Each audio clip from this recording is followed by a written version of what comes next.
people. Just look at some of the things that we've gotten done in just the last few months alone. We are producing better care for our veterans, better access to credit for small businesses, hope for the terminally ill, more tools to fight transnational gangs like MS-13, more resources to fight opioids, the biggest congressional effort of its kind in history. And today, right now, you can see the vote on the floor, the National Defense Bill to rebuild our military.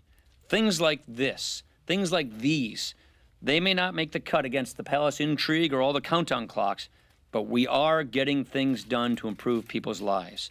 And of course, I want to encourage you. I get to do this again. I really enjoy this. I want to encourage you to go to better.gop to see that we've been making good on our promises, to see that we've been making good on executing our agenda, and as a result of our Better Way agenda getting into place, becoming law, people are better off now. So go to better.gop to learn more about all of these things.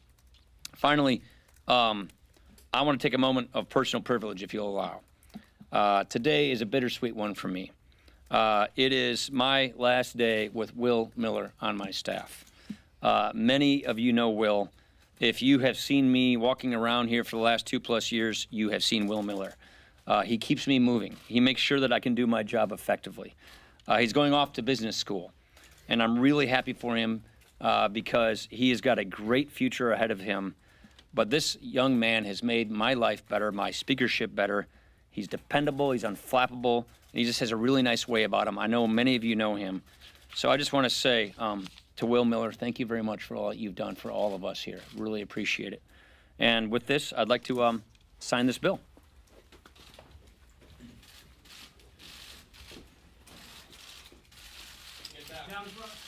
One of these are for you, GT.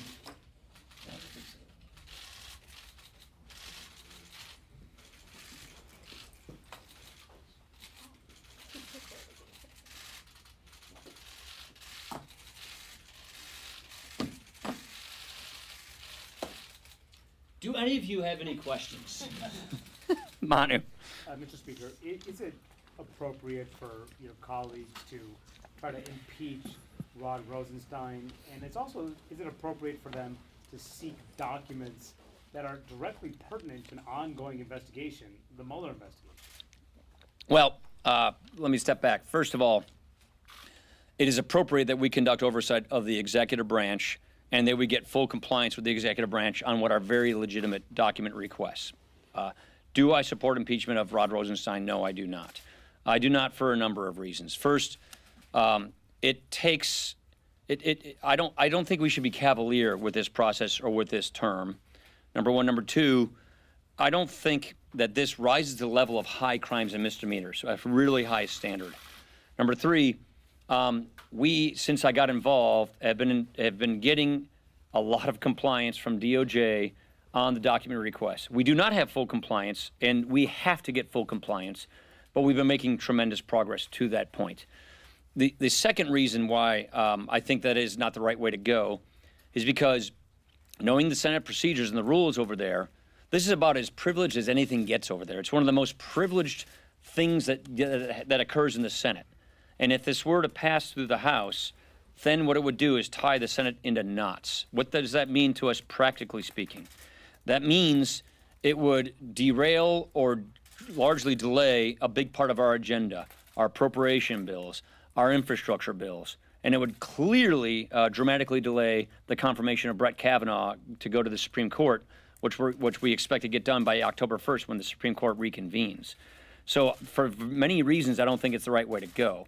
But we do expect compliance. We want to make sure that we get compliance, and we look at all the various tools we have available, including having the kinds of dialogues we've been having recently in order to get compliance from DOJ. What about the specific documents related to the Mueller investigation? Oh, well, so we have a process. We have a process with DOJ on that. We have a process with DOJ on the documents, and the special counsel gets involved when some documents might be in their purview and could compromise their investigation. Those documents do not come. So we have a process with DOJ to make sure that we deconflict any of these matters. Yeah. So on that front, given what you just said, did you try to discourage your colleagues from taking this step Do you view this as a legitimate effort or as a stunt? Look, I think they know how I feel about this. We all want to make sure that we get compliance, and different members have different beliefs on how best to go achieve those goals. But we want to make sure that we get compliance from DOJ with our document requests. We've gotten a great deal of progress on the compliance, but we do not have full compliance, and we expect to get that.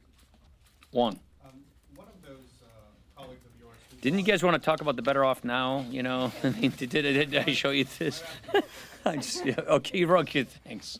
One of your colleagues that brought those articles of impeachment, Jim Jordan, will announce shortly, we understand, that he's running for Speaker of the House. Has he shared those plans with you, and could you support Jim Jordan for Speaker? I'm not going to be here. I support Kevin McCarthy. Everybody knows that, and I'm not going to be here. And he has not talked to me about that.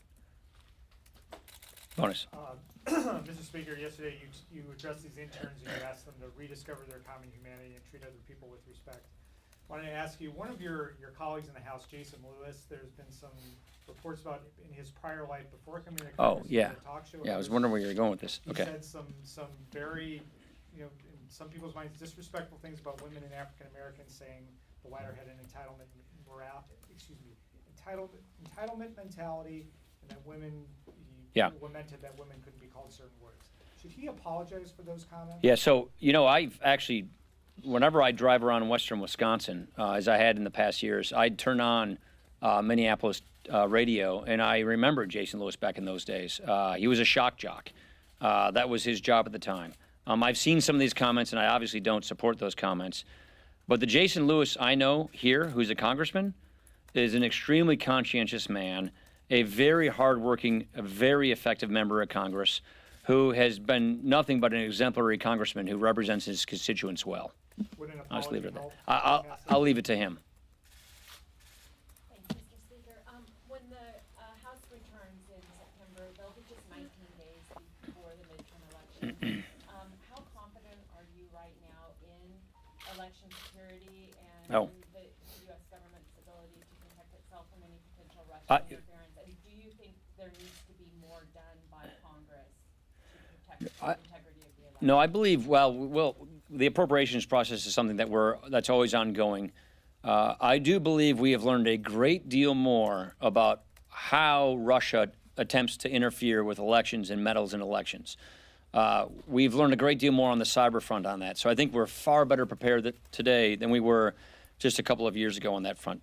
Number one. Number two, we got to make sure that we have the right kind of information sharing with states, with secretaries of states, and with anybody else that could see a cyber threat from Russia, including our allies, by the way, when they have their own elections. So I think we are far better prepared for this. That is part of the reason why we have these investigations. And there's always more we can do to learn and prepare ourselves for these things, because their threats evolve, their tactics change, and we have to always be vigilant to make sure that we guard against evolving threats and tactical changes from Russia, who tries to interfere with not just our democracy, but all democracies. Last question. Lindsay. You met with the president yesterday, and I understand you guys talked about government funding. Do you feel, two questions on that. One, do you feel the president is willing to push the border wall fight until after the fiscal year, so you guys can get some appropriations bills enacted into law before the deadline? And also, you had said yesterday that defense was a priority. Is there a plan for ensuring defense gets through? It seems like on the Senate side, their strategy for that is adding labor HHS. Are you guys willing to do that here? Well, first of all, Leader McConnell and I, like we always do, had a very productive meeting. We walked the president through our strategy for appropriations before the fiscal year. He agreed with our strategy. So we think we have a unified strategy to make sure that we can get as many appropriation bills done as possible. So we think we have a very good chance, unlike a handful of years in the past, we think we have a very good chance of getting a lot of these appropriation bills done and into law before the fiscal year deadline. There will be some bills that will not pass, that won't be ready or done by then, and we'll have to have a CR to bridge us over until later on. As far as the wall is concerned, we've gotten some wall funding already underway. That is being funded, but I think it's not a question of if, it's a question of when, and the president's willing to be patient to make sure that we get what we need so that we can get that done, because border security is extremely important. I would note that the position between our two parties could not be starker. We are funding the wall. We are for securing the border, and the Democrats are for abolishing ICE. It's the craziest thing I've ever seen. I think we have a very clear contrast on that. But we feel very good that we are on the same page and in sync with the administration and the president on getting as much appropriation bills done as possible, including funding our military on time. Thank you very much. Appreciate it. Don't forget.